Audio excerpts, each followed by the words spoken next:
Arianto ini tewas di tangan Bribda Masya Siahaya, anggota Brimob. Dan ironinya, helm yang dibuat mukul Arianto itu dibeli pakai uang rakyat.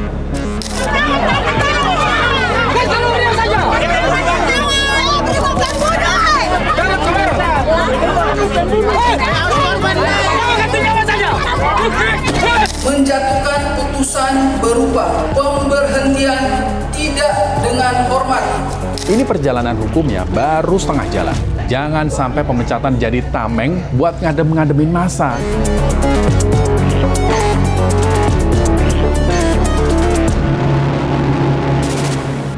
Di Sleman, polisi ngotot banget jadiin korban jambret sebagai tersangka. Di Bima, Kasat Narkoba sama Kapolresnya malah asik pakai narkoba. Di Toraja, setali 3 uang bro. Kasatnya diduga terima uang setoran dari bandar. Dan sekarang, di Tual, Maluku, kita harus melihat anak usia 14 tahun mati dihantam helm sama oknum Brimob pas habis pulang dari sholat subuh. Gua mau nanya nih, reformasi Polri sebenarnya jalan atau cuma jalanin tepat? Kita cek now.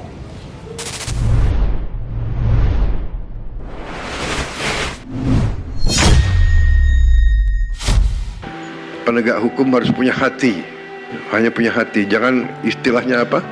Tumpul ke atas, tajam ke bawah. Itu zolim, itu angkara murka, jahat. Orang kecil, orang lemah harus dibela, harus dibantu. Meninggalnya Arianto Tawakal di tangan oknum Brimob awalnya sempat disebut karena balap liar. Stop! Kita flashback ke Semarang tahun 2024. Ada Gama, pelajar SMK, yang mati ditembak sama Aibtu Robik. Awalnya polisi percaya diri, bilang kalau Gama ini terlibat tawuran. Ingat nggak rilis foto senjata tajamnya? Tapi begitu CCTV dibuka, kebohongannya telanjang. Gama bukan pelaku tawuran.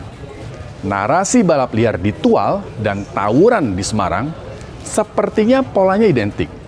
Kriminalisasi mereka yang sudah mati, menutupi kesalahan dengan menyalahkan korban yang sudah meninggal.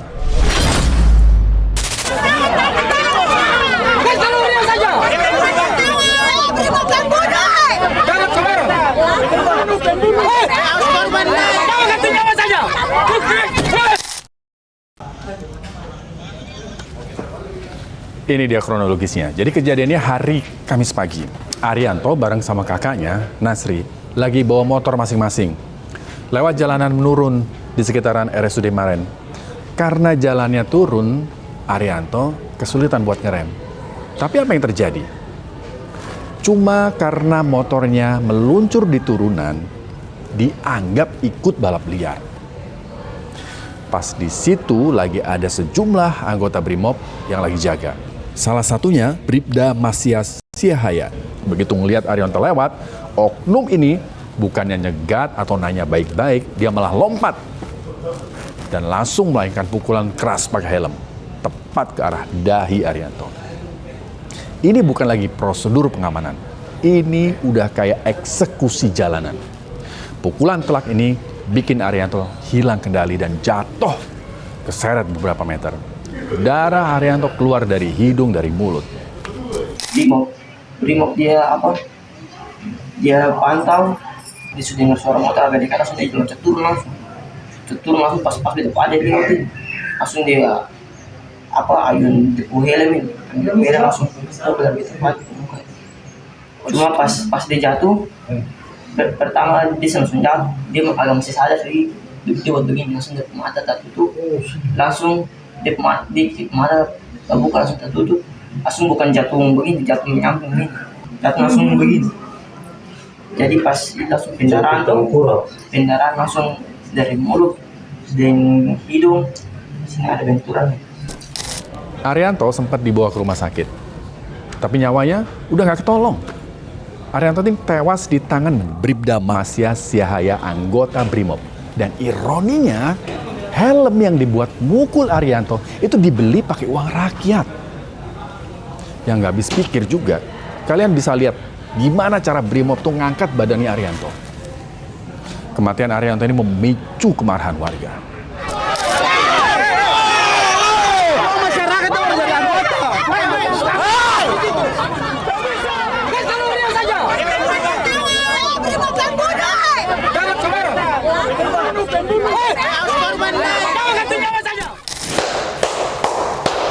Bribda Masias Sihaya sudah jadi tersangka dan dikenakan 3 pasal sekaligus. Salah satunya Undang-Undang Perlindungan Anak. Ancamannya 15 tahun penjara. Tentang tindak pidana kekerasan terhadap anak, yaitu Undang-Undang Nomor 35 Tahun 2014, perubahan atas Undang-Undang Nomor 23 Tahun 2002 tentang perlindungan anak. Juga perjalanan yang kedua yaitu pasal 466 ayat 3 tentang penganiayaan yang mengakibatkan nanti diancam hukuman 7 tahun penjara, yaitu Undang-Undang Nomor 1 Tahun 2003 tentang KUHP nasional. Serta satu lagi pasal 474 ayat 3 tentang tindak pidana yang mengakibatkan nanti karena kealpaannya diancam hukuman 5 tahun penjara. Lihat helm yang dipakai Masias Sihaya buat ngehantam Arianto sampai ada yang lepas. Ini mungkin bisa jadi bukti kuat kalau cara dia ngelempar helm atau apapun namanya itu kenceng banget. Dugaan yang kita amankan ini helm yang digunakan oleh Bribda MS. Juga ini salah satu rangkaian yang ada di helmnya anggota. Bribda Masias Sihaya sudah menjalani sidang etik di Polda Maluku. Ada 14 saksi yang dihadirkan, termasuk kakak korban Arianto. Jadi apa hasil dari sidang etik yang berlangsung 12 jam itu? Bahkan kabarnya sampai subuh baru kelar. Kita simak nih hasil putusan sidangnya. Komisi Kode Etik Polri menjatuhkan putusan berupa pemberhentian tidak dengan hormat atau PTDH sebagai anggota Polri. Terhadap putusan yang disampaikan tersebut, terduga pelanggar atas nama Bribda Masias Victoria Sihaya menyatakan pikir-pikir terhadap putusan yang dijatuhkan oleh majelis. Oke, Bribda Masias Sihaya sudah dipecat dengan tidak hormat. Tapi yang perlu diingat nih, kita jangan sampai silau dulu sama berita pemecatan. Ini perjalanan hukumnya baru setengah jalan. Masalah utamanya, Bribda Masias ini sudah melakukan kejahatan. Apalagi korbannya anak-anak. Jadi, jangan sampai pemecatan jadi tameng buat ngadem-ngademin massa. Sementara, proses pidananya pelan-pelan menguap atau bahkan hukumannya dapat diskon besar-besaran. Ingat ya, ada 3 pasal yang menjerat Masias. Salah satunya Undang-Undang Perlindungan Anak yang ancamannya 15 tahun penjara. Publik tuh nggak butuh sekedar lihat pelaku dipecat. Yang kita butuh itu ketegasan negara buat mastiin kalau di depan hukum, pelaku kekerasan mau di aparat atau bukan tetap harus meringkuk di penjara sesuai dengan berat kejahatannya. Demikian Cekno kali ini. Saya Rizky Hasan. Tetap kritis, tetap waras. Merdeka.